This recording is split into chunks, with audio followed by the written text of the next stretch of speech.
We will recap once what we have done up till now in inventory valuation and today we will complete the topic. ये topic आज हम लोग complete ही कर देंगे.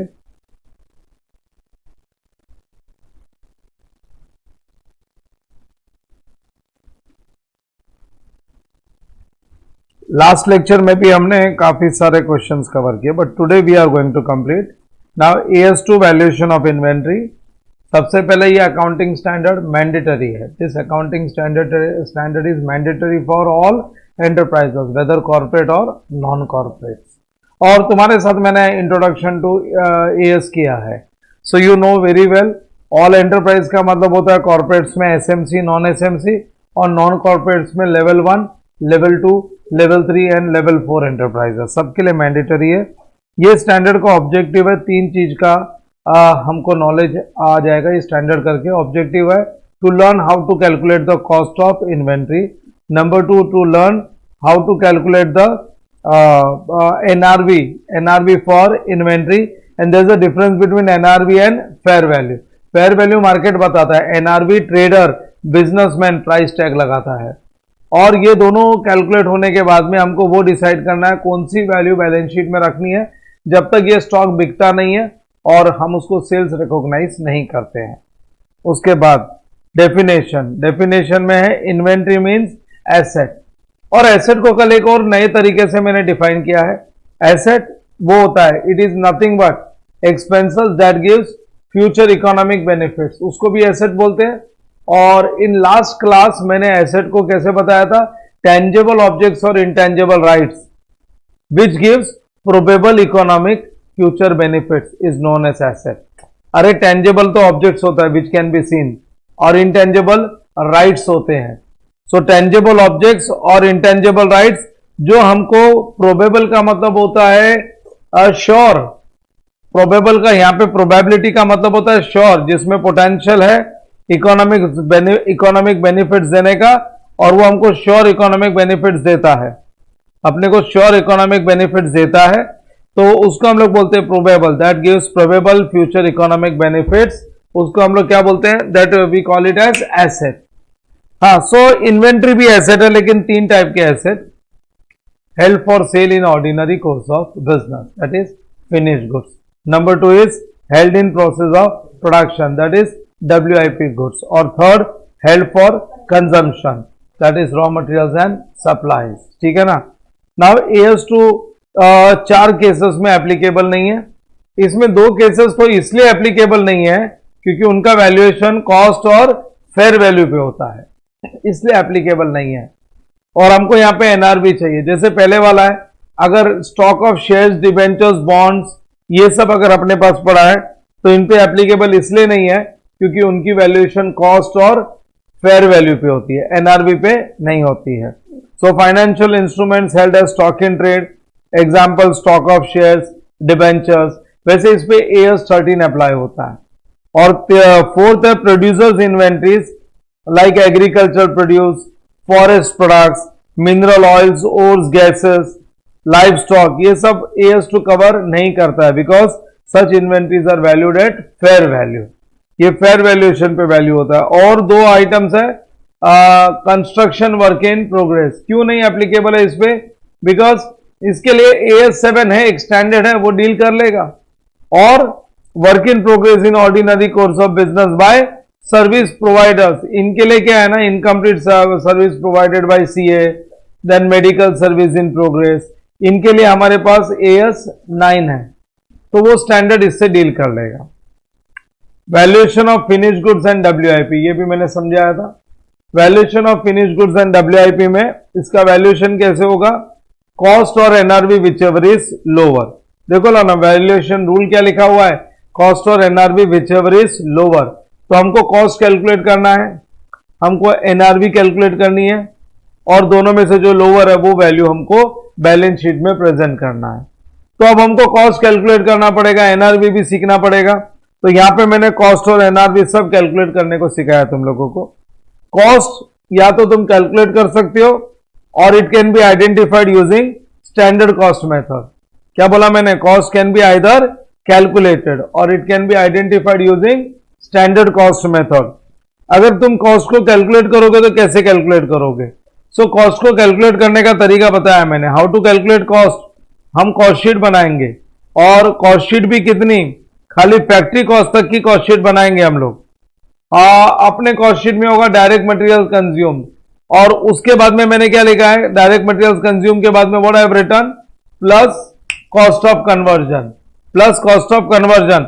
अब cost of conversion में क्या क्या आ जाएगा? In cost of conversion what all things will come in cost of conversion? Number one is direct labour, number two is direct expenses, और डायरेक्ट एक्सपेंसेस के बाद में क्या लिखा है मैंने, नेक्स्ट इज फैक्ट्री ओवरहेड्स। लेकिन उसमें दो डिवीजन किया हुआ है फैक्ट्री ओवरहेड्स में।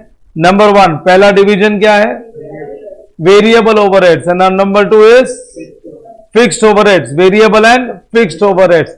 अब क्या है ना, ये जो वेरिएबल ओवरहेड्स है उसकी तो प्रॉब्लम नहीं है, लेकिन फिक्स्ड ओवरहेड्स वर्कआउट करना पड़ेगा, और उसके नीचे plus other cost that is up to destination expenses. और एक बार टोटल कॉस्ट मिल गया ना, उसको यूनिट्स प्रोड्यूस से डिवाइड करेंगे तो कॉस्ट पर यूनिट आ जाएगा, और अनसोल्ड यूनिट्स को मल्टीप्लाई कर देंगे कॉस्ट पर यूनिट से। लेकिन यहां पे 3 वर्किंग नोट लिखी है। Working note number 1, direct materials consumed, ये कैसे मिलेगा ये देख लो। डायरेक्ट मटेरियल्स कंज्यूम कैसे मिलेगा, purchase price of materials net of trade discount. इसके साथ क्या ऐड करेंगे, non refundable duties and taxes. फिर ऐड करेंगे acquisition cost that is freight inwards, और एनी अदर एक्सपेंसेस जो है अपने को मटेरियल अपने डेस्टिनेशन तक लाने के लिए खर्चा लगे। लेकिन अगर गलती से कोई रिफंडेबल ड्यूटीज एंड टैक्सेस जो है वो इंक्लूड हो गई तो वो हटा देने का, less GST credit, duty drawback, and you get materials, price of materials, cost of materials. ये वर्किंग नोट नंबर 1 है। वर्किंग नोट नंबर 2 क्या है, फिक्स्ड ओवरहेड्स। अब फिक्स्ड ओवरहेड्स का भी पर यूनिट निकालेंगे, और वो पर यूनिट निकालना है अपने को एब्जॉर्प्शन कॉस्टिंग टेक्निक से। तो देखो यहां पे क्या लिखा है, fixed production overheads will be taken on recovery basis by using what, absorption costing techniques. Formula क्या रहेगा, fixed production overheads upon normal production units. तो अपने को कॉस्ट पर यूनिट मिल जाएगा। अगर एक्चुअल प्रोडक्शन ज्यादा है ना नॉर्मल प्रोडक्शन से, तो डिनोमिनेटर में नॉर्मल प्रोडक्शन नहीं, एक्चुअल प्रोडक्शन। जब तक एक्चुअल प्रोडक्शन नॉर्मल प्रोडक्शन जितना या उससे कम है, जब तक एक्चुअल प्रोडक्शन नॉर्मल प्रोडक्शन या उससे कम है, तब तक डिनोमिनेटर में आएगा नॉर्मल प्रोडक्शन। डिनोमिनेटर में क्या आएगा, नॉर्मल प्रोडक्शन। और एक बार एक्चुअल प्रोडक्शन नॉर्मल से ज्यादा निकल गया, ज्यादा हो गया, तो फिर डिनोमिनेटर में हम लोग क्या लिखेंगे, actual production. In denominator we will write actual production, क्योंकि उसमें कॉस्ट पर यूनिट चेंज हो जाता है। और एक मैंने थर्ड वर्किंग नोट क्या लिखा था, और एक मैंने थर्ड वर्किंग नोट लिखा हुआ है, टोटल कॉस्ट पे वर्किंग नोट नंबर 3 लिखा हुआ है। अब ये जो वर्किंग नोट नंबर 3 है ना, वर्किंग नोट नंबर 3, वो देख लो इधर के लिए है कि हम लोगों को कॉस्ट में कुछ आइटम्स को इंक्लूड नहीं करना है। इन्वेंट्री के कॉस्ट में क्या इंक्लूड नहीं करना है, एक तो अपने को एबनॉर्मल वेस्टेज। एबनॉर्मल वेस्टेज का मतलब है डिफेक्टेड गुड्स, वो हटा देना है अपने को। डिफेक्टेड गुड्स में भी तो मटेरियल लगा होगा, लेबर कॉस्ट लगा होगा, ओवरहेड्स लगा रहेगा, वो सब हटा दिया अपन ने। और माइनस कर देने का आफ्टर डेस्टिनेशन एक्सपेंसेस, जिसमें 4 आइटम्स है, administration expense, selling and distribution expense, storage cost, interest and borrowing cost, बराबर, and then we get the total cost. So गलती से अगर इंक्लूड हो गया तो ये सब हटा देना है। फिर मैंने नॉर्मल और एबनॉर्मल वेस्टेज के बारे में भी बताया था। अरे नॉर्मल वेस्टेज तो रिकॉर्ड ही नहीं होता है, खाली क्वांटिटी से माइनस हो जाता है, because it is unavoidable. Good units bear the loss, लेकिन एबनॉर्मल लॉस का वैल्यूएशन करना है, और वो प्रोसेस कॉस्टिंग में जो फॉर्मूला है वही अप्लाई करना है। Total cost of production upon input quantity minus normal loss quantity into abnormal loss quantity. इससे हमको एबनॉर्मल लॉस की वैल्यू मिल जाएगी, ठीक है।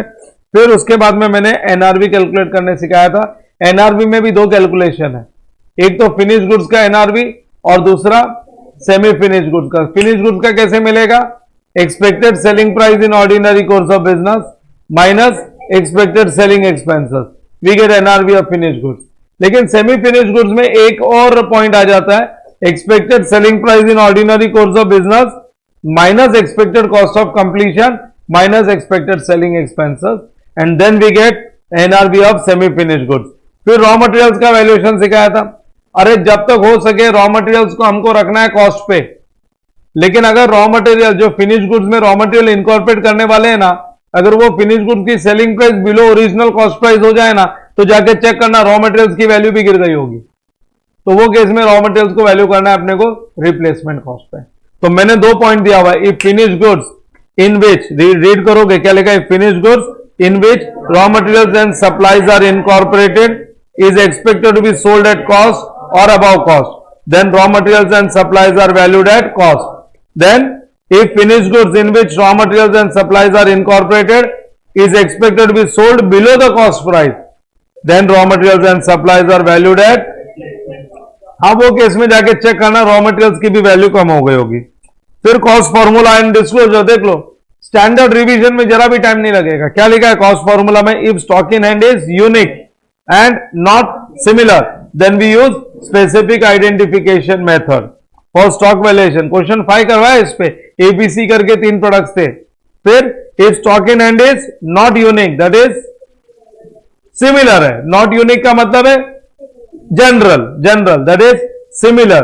तो हम लोग जनरल आइडेंटिफिकेशन मेथड फॉलो करेंगे, lot based valuation method, that is FIFO and weighted average. आगे डिस्क्लोजर के 2 रिक्वायरमेंट्स है, accounting policy of for valuation of stock and value of stock in financial statements। ये हमारे डिस्क्लोजर के requirements है, बराबर।